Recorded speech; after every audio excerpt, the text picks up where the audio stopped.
이스라엘 백성이 바벨론 포로라는 이 낯선 변화를 맞이하게 됐습니다. 이런 낯선 변화 속에서 그들은 지금까지 그들의 삶의 구심점이었던 이 성전 그리고 제사, 이것들을 전혀 경험할 수가 없는 그러한 일상이 되었어요. 여러분, 그러다 보니까 이런 낯선 변화는 그들로 하여금 분명히 무기력하게 만들었을 것이고 참 소망이 없게 만들었을 것입니다. 이 포로라는 안 좋은 그 변화가, 포로 생활이라는 그 안 좋은 변화가 또 다른 안 좋은 우리들의 일상의 변화를, 그들의 일상의 변화를 만들어 버리고 만 것입니다. 그런데 이러한 삶을 살아가고 있는 이스라엘 백성에게 하나님께서 에스겔을 통해서 말씀을 주십니다. 한번 에스겔서 36장 26절인데요. 앞에 화면을 통해서 한번 볼까요? 새 영을 너희 속에 두고 새 마음을 너희에게 주되 너희 육신에서 굳은 마음을 제거하고 부드러운 마음을 줄 것이며 라고 이렇게 말씀하십니다. 하나님께서 새 영을 통해 이스라엘의 그 굳어진 마음이 회복되어지고 이스라엘 속에 변화가 찾아오게 될 것을 분명하게 말씀을 하시는 거죠. 아마도 이러한 절망 속에 있었던 이스라엘, 그러나 이제는 이 말씀을 통해서 그들이 다시 이 소망을 보며 하나님이 이루어 가실, 새롭게 하실 새 시대를 꿈꾸면서 그들은 그냥 절망하면서만 있는 게 아니고요, 그들은 말씀으로다가 자기들이 새 시대 속에서 어떠한 역할을 할 것인가를 준비를 해나가는 이러한 정말 좋은 모습으로 다시 변화가 되었다는 사실입니다. 이렇게 좋은 변화, 나 하나만의 좋은 변화가 아니고요, 내가 회복되어진다는 이 변화는 더 나아가서는 내가 앞으로 갈 새 시대 속에서, 그리고 내가 있는 지금의 현장 속에서 또 다른 좋은 변화들을 불러온다는 사실입니다. 반대로 아까 본 것처럼 내가 안 좋게 변화되어진 그 상황에 직면하게 되어지고 그 안 좋은 변화의 굴레 아래 머물러 있게 된다면은 나를 통해서 좋은 변화가 일어나는 게 아니라 계속 안 좋은 변화가 그 속에서 일어나게 되어진다는 겁니다. 여러분, 우리는 코로나라는 이러한 참 이전에 겪어보지 못했던 그러한 안 좋은 변화에 우리가 직면하게 됐습니다. 그러다 보니까 달라진 일상 속에서 그저 우리는 안 좋은 변화라고만 생각되어지는 게 아니라 알게 모르게 우리의 내면 세계의 질서가 다 무너지고 있어요. 그러다 보니까 우울함과 그리고 내가 하던 일들에 정말 소망 없는 모습으로 포기하는 일들과 그리고 더 나아가서는 분노가 그것이 폭발하여서 요즘 매스컴에서 계속 나오는 말이 아동 학대, 누구 학대, 그리고 심지어는 자기의 자식을 유기해버리는 이런 일들이 아주 다반사로 다 나타나는 이러한 모습이 되었습니다. 결국에 우리가 안 좋은 일상과 안 좋은 변화 속에 갇히게 되니까 안 좋은 변화들을 자꾸 불러오는 그런 일들을 나도 모르게 하고 있다는 사실입니다. 그런데요, 하나님의 능력으로, 하나님의 주신 말씀의 능력으로 우리가 회복되어지고 그 회복의 변화를 우리가 맛보게 되면은 이 변화된 우리를 통해서 다른 변화들이 일어납니다. 우리 속에 일상들이 하나하나 회복되어지고 그 회복되어지는 변화들이 우리 일상 속에서 작은 아주 사소한 일상이지만 그 속에서 나타나게 되어진다는 사실입니다. 중요한 것은 여러분과 제가 우리 자신이 먼저 살아야 돼요. 사람들은 그렇게 생각합니다. 이 나라가 회복이 되어야지, 이 동네가 회복이 되어야지, 이 교회가 회복이 되어야지 내가 회복이 되는 변화가 있을 거라고 이렇게 생각을 합니다. 그러나 오늘 말씀을 통해서 보겠지만 반대라는 겁니다. 내가 바뀌어서 변화가 되어야지, 내가 바뀐 그것을 가지고 내가 있는 교회와 내가 있는 주변과 가정을 변화의 물결로 끌어올 수가 있고요, 그것이 또한 새롭게 변화되어져 간다는 사실이에요. 그러다 보니까 우리는 내가 기대하는 것만큼 이 나라가, 이 어떤 사회가 못해주는 것만 생각하고 있어요. 그것이 안 바뀌니까 내가 모든 혜택을 누리지 못했다는 것입니다. 그러나 오늘 중요한 것은 내가 바뀌면은요, 내가 변화되면은 오늘 내가 변화의 물결을 가져올 수 있다는 것입니다. 오늘 저와 여러분이 읽은 이 짧은 몇 구절은 두 가지의 비유가 합쳐져 있어요. 하나는 채소밭에 겨자씨 하나를 심은 이 비유이고, 다른 하나는 가루 속에다가 누룩을 집어넣게 됐는데 가루 속에 넣은 누룩의 비유입니다. 근데 한번 저와 여러분이 읽은 이 본문을 보면은 이런 단어로 시작하고 있어요. 접속사인데요. 그러므로 예수께서 이르시되, 이렇게 그러므로라는 요 말을 통해서 이 비유가 시작된다는 겁니다. 그냥 예수님께서 이르시되가 아니라요, 그러므로라는 요 접속사를 넣음으로 말미암아 이 비유는 독립적인 게 아니라는 거예요. 두 가지 비유는 독립적으로 따로 떼어서 그냥 예수님이 말씀하신 게 아니라 어디하고 연결이 되느냐 하면은 앞에 일어났던 11절서부터 일어났던 사건의 결론이 오늘 이 비유라는 사실입니다. 그러면 앞에 있는 사건을 모르면은 이 비유가 도대체 왜 결론적으로 말했는지 이해할 수가 없게 되어져요. 그래서 한번 11절을 보시게 되면은 이렇게 돼 있습니다. 18해 동안 18년 동안 귀신 들려 앓으며 꼬부라져 조금도 펴지 못하는 한 여자가 있었다. 이렇게 이야기가 시작되고요. 그런데 오늘 여기에 보면은 예수님께서 12절에 여자여 네가 네 병에서 놓였다라는 이런 예수님의 말씀의 선포와 함께 곧 그 여자는 펴지게 되고요. 그리고 하나님께 영광을 돌리게 됐다는 이야기입니다. 그런데 오늘 여기에 중요한 것은 이 병에서 노임을 받은 이 회복되어지는 변화가 하나님께 영광을 돌리는 인생으로다가 또 다른 자기의 인생에 새로운 변화를 끌고 왔다는 사실이에요. 그러면서 이제 예수님이 이제 결론적으로 말씀하시는 거예요. 그러면서 이렇게 말씀해요. 하나님의 나라가 무엇과 같을까? 내가 무엇으로 비교할까? 이 말은 하나님의 나라가 임하면은 어떤 일이 벌어지는가를 앞의 사건에서 이미 말씀하셨다는 거예요. 저와 여러분이 하나님의 통치를 받고 있으면은 하나님의 나라가 나에게 임하고 하나님이 내 인생을 다듬어가고 내 인생을 통치해가고 인도해 간다면은 저도 그 나라의 그 통치 아래 있는 자에게는 이것은 분명히 나타나야 된다는 겁니다. 근데 내가 그 나타난다는 것을 어떻게 보일까? 뭐가 나타나야 돼요? 앞에 사건에서 금방 말씀드린 것처럼 이 여인이 병에서 자유함을 얻는 회복이라는 변화가 일어나고, 그 회복된 여인은 또 다른 자기에게 정말 꼭 필요한 인생, 자기 인생에 필요한 변화를 끌고 오고요, 가져오는 이런 놀라운 일이 이 여인에게 있었다는 겁니다. 하나님의 통치를 받는 자들 속에 중요한 것은 회복의 변화가 있게 된다는 거예요. 그리고 이 회복의 변화는 다른 회복 그리고 다른 변화를 불러오는 또 다른 변화를 일으킨다는 사실입니다. 내가 이거를 갖다가 어떻게 이해하기 좋게 이들한테 좀 말할까? 왜 그랬을까? 조금 이따가 보겠습니다만 이스라엘이 생각하는 회복은 이런 회복이 아니에요. 그들은 어떻게 하느냐? 다윗의 왕국이 세워지고요, 다윗이 로마라는 나라를 때려 부시고 로마의 그 모든 혜택을 다 뺏어다가 자기에게 주는 거예요.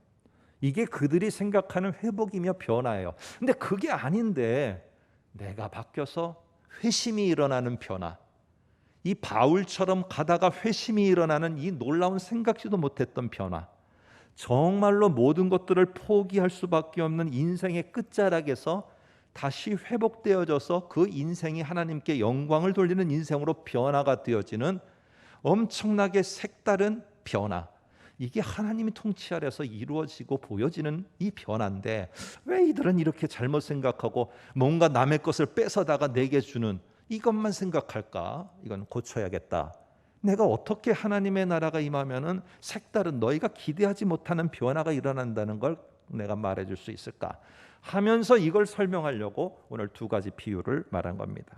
금방 말씀드린 것처럼요, 하나님의 나라는요 변화를 가져옵니다. 그래서 하나님의 나라가 가까워왔으니 라고 선포하시면서 그 다른 말이 뭐예요? 회개하고 복음을 믿으라. 회개 속에 이미 변화라는 의미가 내포되어져 있는 것이에요. 한번 여러분 주의 깊게 한번 우리 19절을 볼까요? 19절을 보면은 마치 사람이 자기 채소밭에 갖다 심은 겨자씨 한 알 같다. 내가 말하는 하나님이 나라가 임하는 그 놀라운 변화는 겨자씨 한 알 같다라고 이렇게 말합니다. 자, 그런데 우리가 마태복음과 마가복음을 보면은요, 이 겨자씨가 어떤지를 설명을 잘 덧붙여줘요. 한번 잠깐 마태복음 13장과 보지 않으셔도 됩니다. 마가복음 4장에 어떻게 써 있는가 앞을 보실까요? 겨자씨라는 것은 바로 이런 것이다. 모든 씨보다 작은 것이다. 이런 작은 겨자씨가 자라서 큰 나무가 됐다. 그러니까 이 마태복음과 마가복음의 핵심은요, 자라서 성장을 해서 큰 나무가 됐다. 이게 점점 확장되어지는 것이고요, 성장되어지는 거에 포커스가 맞춰져 있어요. 근데 누가복음을 보시면은 그 부연 설명이 빠져버렸다는 거예요. 누가복음을 보면은 그냥 이렇게 말해요. 채소밭에 갖다 심은 겨자씨 한 알 같더라. 작다라는 말이 없어요. 작다라는 말이 없고 그냥 겨자씨 하나예요. 근데 이 겨자씨가 어떻게 되느냐? 여러분이 아시는 것처럼 겨자씨는요, 한 해 살입니다. 한 해 살이. 그러니까 한 해만 살고 다 시들어져 말라 비틀어져 죽는 거예요. 그러니까 이 한 해만 1년만 사는 겨자씨의 그 모습을 보면은 이런 어떻게 보면은 덤불입니다. 이게 가시 이렇게 덤불 있잖아요. 이게 덤불. 이런 모습으로만 성장하지. 그래서 한 2m, 뭐 큰 거는 2m 좀 한 반 정도 이렇게 되고, 그러는 덤불로다가 이렇게 자라고 나중에는 다 시들어 버려지게 되는 뭐 이런 모습입니다. 그런데 오늘 보니까 이들 속에 이들이 이스라엘 사람들이 생각지 못하는 예수님이 말씀하시는 거예요. 지금 19절 다시 보시면은 이 겨자씨가 자라 어떻게 되느냐? 나무가 됐다라는 말은 이 겨자 나무가 돼서 커졌다 이게 아니고요. 겨자씨에서는 나무가 나올 수가 없어요. 덤불만 생길 뿐이지 여기에 나무라는 거는 그냥 우리가 말하는 개나리 정도 되는 이런 나무를 말하는 게 아니라 조금 뒤에 보겠습니다만은 이 백향목과 같이 거대한 나무, 엄청나게 거대한 나무입니다. 근데 이런 나무가 이 새들이 와서 깃들일 정도의 엄청나게 큰 나무가 돼버린 거예요. 이건 겨자씨에서 이런 나무가 아무리 죽었다 깨어나도 나올 수가 없는 거예요. 그런데 예수님은 뭐라고 하느냐? 겨자씨가 그렇게 자라서 너희가 생각하지 못한 이런 거대한 나무가 됐다는 거예요. 에이, 무슨 소리? 그게 어떻게 됩니까? 그런데 하나님의 나라라는 게, 하나님의 통치가 임하여서 변화라는 게 이런 것이라는 겁니다. 여러분, 아까 말씀드린 유대인들 사회 속에서, 유대인 사회 속에서 바울이라는 사울이라는 이 청년이 어떻게 예수를 전파하는 예수의 제자가 되리라고 가히 상상조차 했겠습니까? 아무도 못했어요. 아무도 못했습니다. 그런데 그게 됐잖아요. 여러분, 안디옥이라는 이방 나라가, 지금 이방의 도시가 지금까지도 선교의 초석, 선교의 전초 기지가 되리라고 어느 유대인도 생각하지 못했어요. 그런데 오늘 사도행전에서 결국 11장에서 그 일이 이루어졌잖아요. 어떻게 겨자씨에서 덤불밖에는 나올 수 없는데 어떻게 거대한 나무가 나오느냐? 이거는 우리가 생각하는 외형적으로는 불가능한 거예요. 그런데 예수님은 그렇게 비유로 말씀하셔요. 하나님의 통치 속에서 가져오는 놀라운 변화는 이런 변화라는 사실이에요. 여러분, 그러면서 다음 말에 이런 말을 이어갑니다. 한번 보시기 바랍니다. 19절에 나무 아래 몰려든 공중의 새들에 대해서 말합니다. 자라 나무가 되어 공중의 새들이 그 가지에 깃들였느니라 라고 이렇게 말합니다. 자, 여기에 보면은 그 나무 그늘 아래 이 새들이 깃들였느니라 라고 하지 않고 그 가지에 깃들였다라는 말을 하고 있거든요. 보통은 거대한 나무 그늘 아래 이 새들이 모여들었다라고 해야 되는데 가지라는 말을 의도적으로 강조하고 있어요.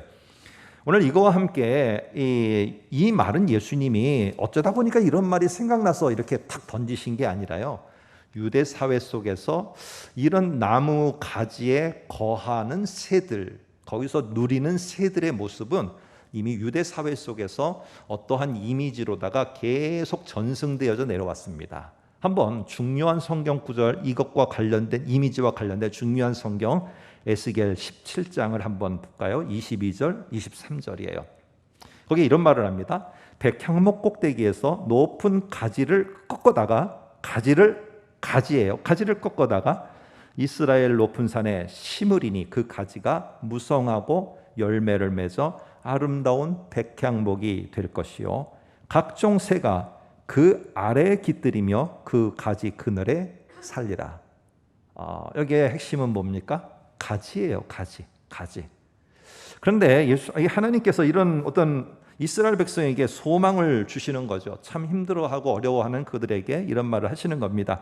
내가 백향목의 어린 가지 하나를 꺾어서 잘 심어서 아름다운 백향목이 자라게 하고 그 백향목 가지 밑으로 너희들이 정말로 많은 풍요를 누리게 내가 해줄게.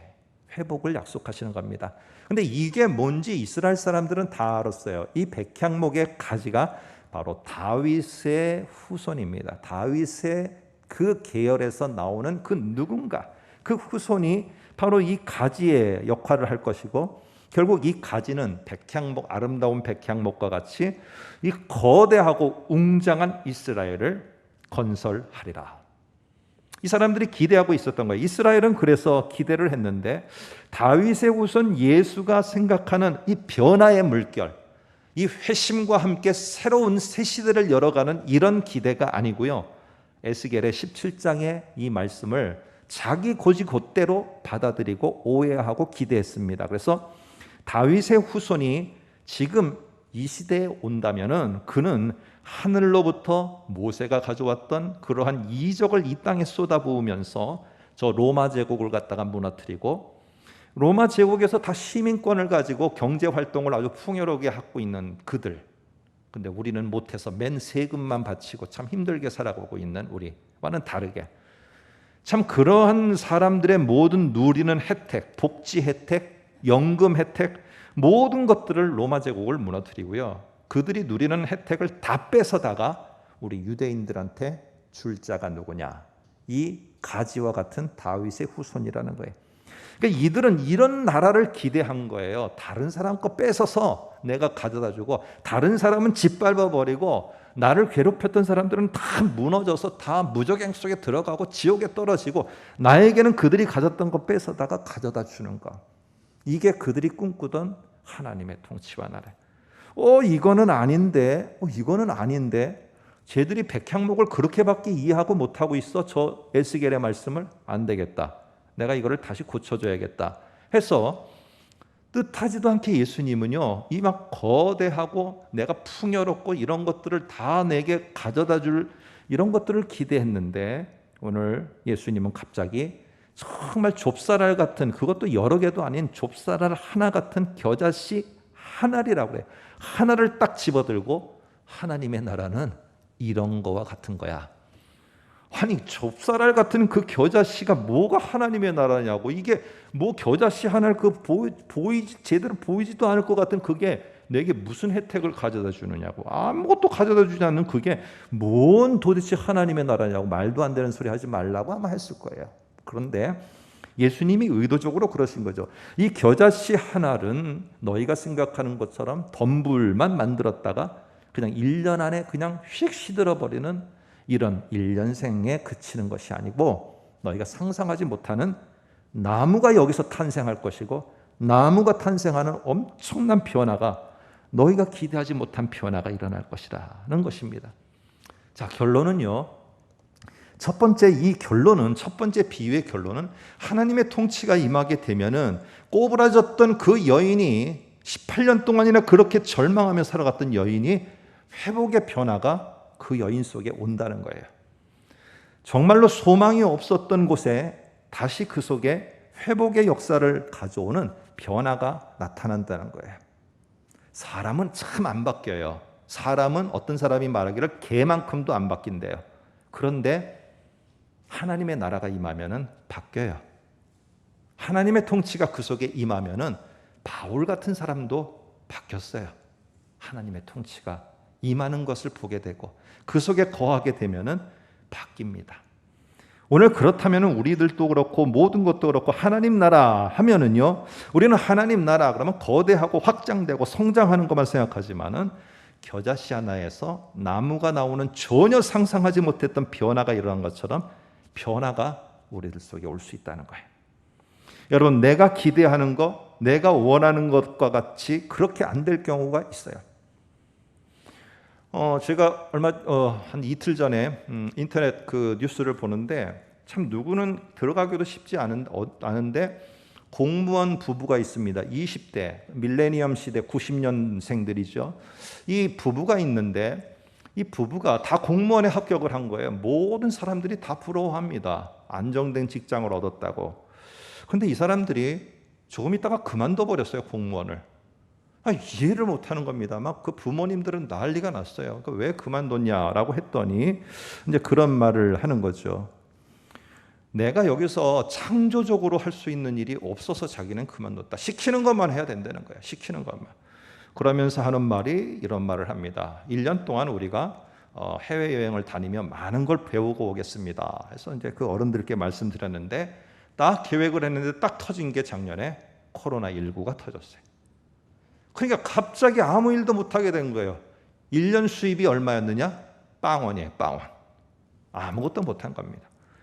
오늘 그러면서 이제 한마디 덧붙이는 게 참 우리가 계획하고 내가 기대했던 그러면서 내가 꿈꿨던 것과는 전혀 다른 방향으로 전개되는 게 이 세상이다. 그러니까 젊은 친구들이 그런 말을 하는 걸 봤습니다. 여러분, 얼마든지 우리도 그럴 수 있어요. 믿는 우리가 안 그렇게 될 수 있겠습니까? 우리도 기대한 것과는 다르게 다른 방향으로 확 바꿔져 가는 게 있어요. 그러나 여러분, 그럴 때 우리가 그렇게 바뀌어져 가는 그 물결 속에 같이 떠내려 버리면 안 되는 게 있어요. 그게 뭐냐? 하나님이 우리를 통치하고 있고 다스리고 있다는 거예요. 그 통치 아래 거하는, 그 통치의 그늘 아래 거하고 있는 저와 여러분이 절대 떠내려 버리면 안 되는 거. 하나님은 어떤 방법으로든지 우리가 회복하여 변화될 때가 되면은 회복과 변화의 역사를 가져오신다는 이 확신이에요. 이것 떠내려 버리면은 안 돼요. 그러면서 내가 하나님 나라의 백성이고 하나님의 통치를 받고 있다라고 하면은 중요한 요소인 회복의 변화를 같이 잃어버려서 다 떠내려 버리면서 우리가 그거를 말하고 있다면은 뭔가 지금 중요한 것을 놓치고 있다는 사실입니다. 여러분, 예수님의 첫 번째 이적이 뭡니까? 여러분이 요한복음 2장을 보시면 예수님의 첫 번째 이적은 다른 이적이 첫 번째인지 어떤지 모르지만 성경은 명확하게 첫 번째 이적을 물이 변하여 포도주가 된 것이라고 말해요. 이거는 하나님으로부터 지금 이 땅에 하나님의 나라를 가져오는데 하나님의 나라의 통치 아래 있는 자들의 그 모습이 어떠할 것을 말해주고 내가 하는 모든 하나의 이적과 가르침 속에는 이 중요한 요소가 그 속에 있다는 하나의 표본적인 거, 그리고 거기에 하나의 모범적인 사례로 첫 번째 이적을 행했지 않겠습니까? 네, 첫 번째 이적이 뭐예요? 물이 변하여 포도주가 된 거예요. 물이라는 것은 이것은 그냥 말 그대로 손님이 오면은 발을 씻겨주는 물이에요. 근데 포도주는 완전히 성질 자체가, 구성 자체가 달라요. 그리고 그 역할도 달라요. 이렇게 물이라는 것조차에서 포도주로다가 뭐가 일어났느냐? 완전히 저는 화학을 모르겠습니다만 이 공식 자체도 전혀 다른 변화가 일어난 거예요. 하나님의 나라 속에, 내가 가져오는 하나님의 나라 속에는 이런 회복의 변화, 이런 변화가 분명하게 있겠다는 것을 오늘 예수님은 첫 번째 표적에서 우리들에게 보여주고 있다는 겁니다. 그런데 이런 변화들은 하나님 그냥 변화시켜 주십시오. 나는 하나님 아래에 있으니까 변화됩니다. 이러는 게 아니라 누가복음은 계속 흘러가면서 뭘 강조하고 있느냐 하면요, 하나님의 통치 아래에 있는 자에게는 하나님의 새로운 회복의 역사, 회복의 변화가 일어나는데 그냥 있는 게 아니고요, 뭔가 우리가 꽉 붙잡아야 되는 게 있어요. 그게 바로 뭐냐면은 예수의 말씀이에요. 하나님의 말씀이에요. 자, 한번 13장, 오늘 아까 꼬부라졌던 여인이 고침을 받은 이 기사 한번 다시 이야기를 한번 볼까요? 13장 12절에 보면 이렇게 나옵니다. 예수께서 보시고 불러 이르시되 예수께서 보시고 불러 뭘 하셨느냐? 말씀을 그게 하십니다. 말씀을. 원래의 단어 헬라어는 이 레오라는 이 뭐라고 하느냐면은 말하다라는 말이에요. 말하다, 말씀하시다. 그래서 이 말씀을 하시면서 어떻게 됐느냐? 이 여인의 회복의 변화가 일어나게 됐어요. 자, 누가복음은 이런 사실을 갖다가 명확히 한 백부장의 이야기를 7장에 소개합니다. 내가 말씀만으로도 얼마든지 능력이 우리들 속에 새로운 변화와 회복의 역사를 가져올 수 있다는 것을 확신하며 고백하는 백부장의 고백이 나와요. 한번 보겠습니다. 7장 7절 10절 앞에 화면 보시면 되겠습니다. 이 병들어 죽어가는 종을 고치기 위해서 백부장이 예수님께 고백을 하는 겁니다. 말씀만 하사 내 하인을 낫게 하소서. 이건 뭐예요? 예수의 말씀 속에 이미 충분한 회복의 변화의 역사가 있을 것을 알고 이 백부장은 뭘 잡았느냐? 말씀을 잡은 겁니다. 말씀을 딱 잡고 그 말씀 속에 그 능력이 나타날 것을 믿었어요. 그랬더니 10절에 집에 돌아가 보매 종이 이미 나아 있더라. 오늘 결국에 하나님의 통치 아래 회복의 변화를 가져오는, 우리가 붙잡고 그 속에서 정말 간구하고 나가야 될 게 뭐냐면은 예수와 하나님의 말씀이에요. 이게 그냥 끝나는 것이 아니라 그게 어떻게 나에게 능력의 역사가 있는, 내가 가지고 있는 그 말씀을 적었던 노트에 언젠가 다시 펼쳐보면서 그 노트에 돼 있는 말씀을 보면서 그 말씀을 붙잡고 기도하고 나가는 속에 우리들 속에 능력으로 역사하는 거예요. 회복의 변화의 역사가 있는 거예요. 여러분 노트에는 뭐가 있습니까? 여러분의 노트에 노트 한 권 정도에 적어도 내가 받고 내가 읽다가 깨달은 그 성경 한 구절 한 구절 적었던 노트 한 권은 저와 여러분들 속에 있어야 되지 않겠습니까? 저도 힘들면은 예전에 적었던 참 이제는 색바랜 노트 2권이 있습니다. 그 노트를 다시 보면은 참 글씨체도 정말 뭐 이루 말할 수 없는 글씨체인데 그게 하나하나 그때마다 적었던, 그러면서 그 성경을 읽다 보면 그 성경 구절을 다시 붙잡다 보면은 그때가 떠올라요. 그때 정말 힘들었는데, 그러면서 그 말씀과 함께 그때의 상황이 떠오르고 오늘의 상황 속에서 내가 그때보다는 덜한데 이겨나가야지. 이 말씀과 함께 이겨나가.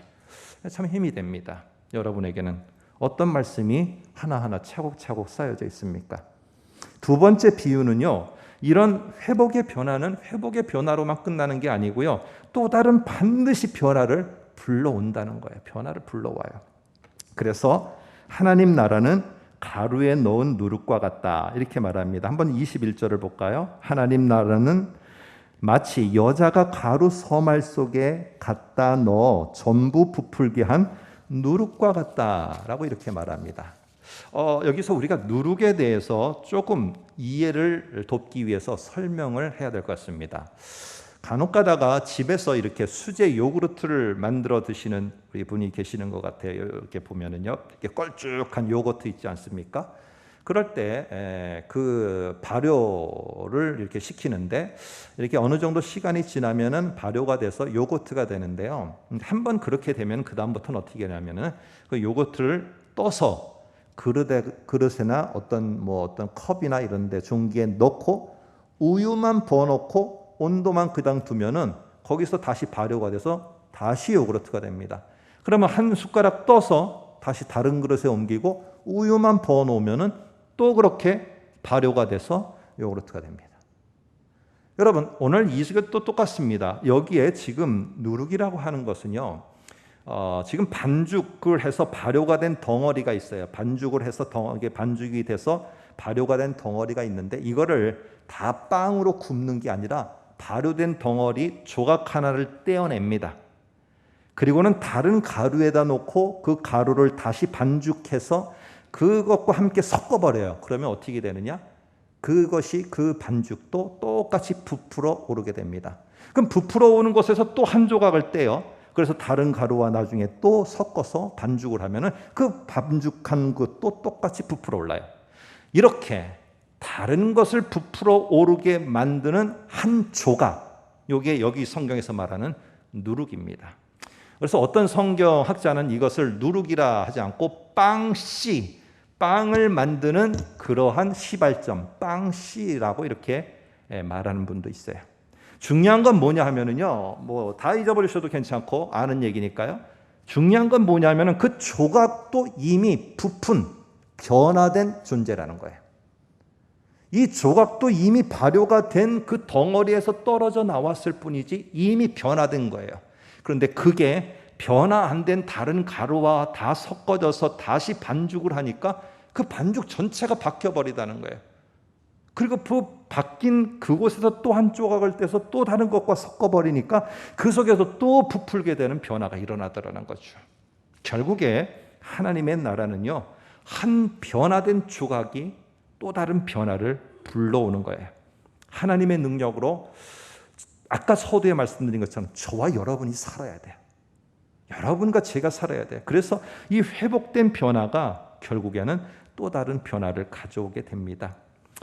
우리가 전에 한번 봤지만은 누가복음 8장에 보면은 예수님과 제자들이 이 갈릴리 호수 동쪽 그 지역이 거라사라는 동네입니다. 쉽게 더 말씀드리면은 이 마가복음 5장 같은 데 보면은요, 거라사는 데가볼리라는 더 큰 행정구역, 10개의 성읍이라는 데가볼리의 한 성 이름이 거라사입니다. 근데 이 거라사에 가서 첫 번째 만난 자가 누구냐면 귀신 들린 자예요. 근데 예수님께서 귀신 들린 자를 회복시켜주는 변화를 일으킵니다.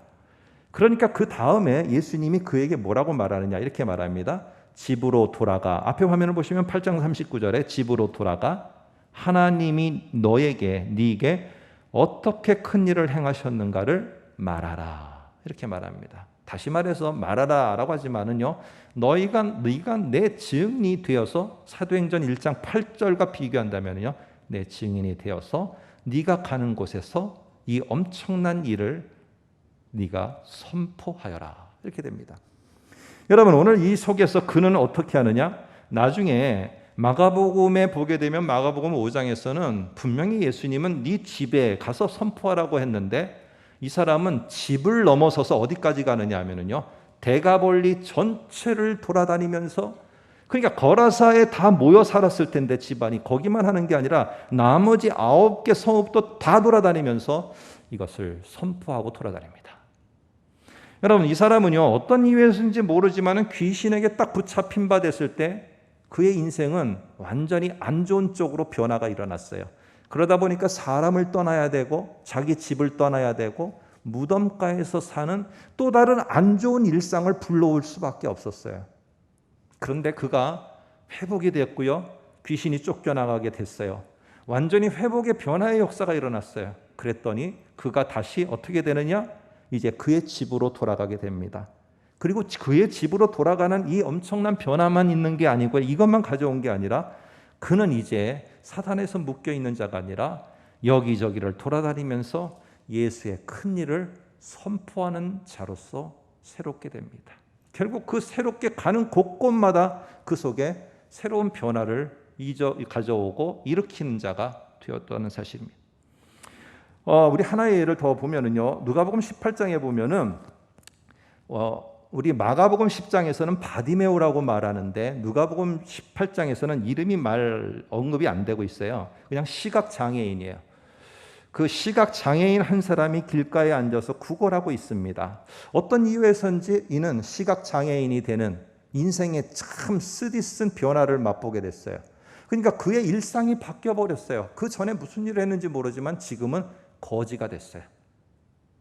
노숙자가 될 수밖에 없었어요. 그리고는 가는 곳곳마다 구걸을 하는 사람 삶으로다가 일상이 바뀌어 버렸어요. 그런데 예수께서 오늘 시각장애인 그를 갖다가 고친 다음에는 어떻게 되느냐? 그의 인생이 이제는 좋은 변화를 끌고 왔어요. 하나님 앞에 영광을 돌리더라. 이렇게 말하며 여러분 다른 인생을 살게 됐어요. 마가복음 10장에서는 뭐라고 하느냐? 그가 하나님께 영광을 돌리더라 하면서만 또 다른 말로는 길 위에서 예수를 따르더라. 예수의 제자가 되는 또 다른 인생에 정말 좋은 변화를 가져오게 됐다는 거예요. 여러분, 좋지 않은 변화는요, 다른 좋지 않은 변화를 가져와요. 그건 반드시 맞는 말입니다. 어저께 그 인터넷 신문을 보니까 기후 변화에 대해서 이야기를 하더라고요. 그러면서 그 쓴 사람이 코로나19로 인하여서 우리가 심각성을 놓치고 있는 다른 하나 하면서 기사를 써 내려가는데 그게 기후의 변화라는 겁니다. 기후가 변화되니까 이상하게 기후가 이상해지고 있어요. 사막 지역에 눈이 내리질 않나? 이렇게 점점 빙하가 점점 줄어들고 그것이 떨어져 내리질 않나? 뭐 이런 일들이 벌어지니까 이제 일상에도 점점 안 좋은 변화들이 나타나고 있다는 거예요. 그러면서 이 사람은 생태계에 대한 이야기보다는 더 중요한 우리와 밀접한, 물론 생태계도 이것과 관련이 있습니다만 더 밀접한 이야기를 하겠다면서 곧 이 지구상에는 식량난이 올 것이다는 얘기였어요. 여러분, 안 좋은 변화는요, 계속 안 좋은 변화를 낳고 있는 거예요. 그런데 오늘 저는 여러분께 결론으로, 여러분, 모든 바깥이 바뀌고 그러면 내가 살기 좋아질 것이다. 이거는 우리가 이미 세상의 논리 속에서 알고 있는 거예요. 근데 누가복음은 계속하는 게 뭐냐면은 하나님의 능력으로 이 겨자씨, 좁쌀알 같은 하나가 바뀔 거라는 거예요. 근데 그게 누구냐? 나가 될 수 있다는 거예요. 내가 살아야 된다는 거예요. 내가 변화돼야, 내가 회복돼야 된다는 거예요. 내가 정말 살아야지 다른 사람도 살릴 수 있어요. 여러분 아시지 않습니까? 이 비행기 타면은 꼭 하는 훈련 가운데 하나가 뭐냐, 이게 화면으로 하는 말 가운데 이게 마스크를 쓰고 이렇게 산소 호흡기를 딱 낄 때 어린아이하고 같이 탄 사람은 어린아이한테 먼저 이 산소 호흡기를 껴주는 게 아니라 당신부터 끼라는 거예요. 그래야지 옆에 아이를 살릴 수 있다. 이거를 꼭 홍보합니다. 여러분 중요한 것은 하나님의 능력으로 내가 회복의 변화를 내가 맡게 되고 내 삶 속에서 회복의 역사의 변화가 일어나면은, 내가 그렇게 회복되어 살아나면은 그 회복의 변화는 절대 거기서 끝나지 않아요. 다른 새로운 살아나는 회복의 변화를 반드시 가지고 오게 되어 있다는 겁니다. 여러분과 제가 하나님의 통치 아래서 그분이 주시는 말씀의 능력으로 회복의 변화가 있어야 됩니다. 자, 성경 한 구절을 읽으면서 말씀을 정리하겠습니다. 로마서 12장 2절입니다. 너무 잘 아시는 말씀인데 앞에 화면을 보면서 한번 같이 보겠습니다. 너희는 이 세대를 본받지 말고, 이렇게 말합니다. 너희는 이 세대가 흘러가는 그 틀 안에 제발 갇히지 말아라 하면서 뭐라고 말하느냐? 오직 마음을 새롭게 함으로 변화를 받아. 이렇게 말합니다. 변화를 받아. 너희는 살아야 되고요. 너희는 회복돼야 되고 너희는 새롭게 되어져야 되는 것은 뭐예요? 그리고 하나님의 선하시고 기뻐하시고 온전하신 뜻이 무엇인지 분별하도록 하라.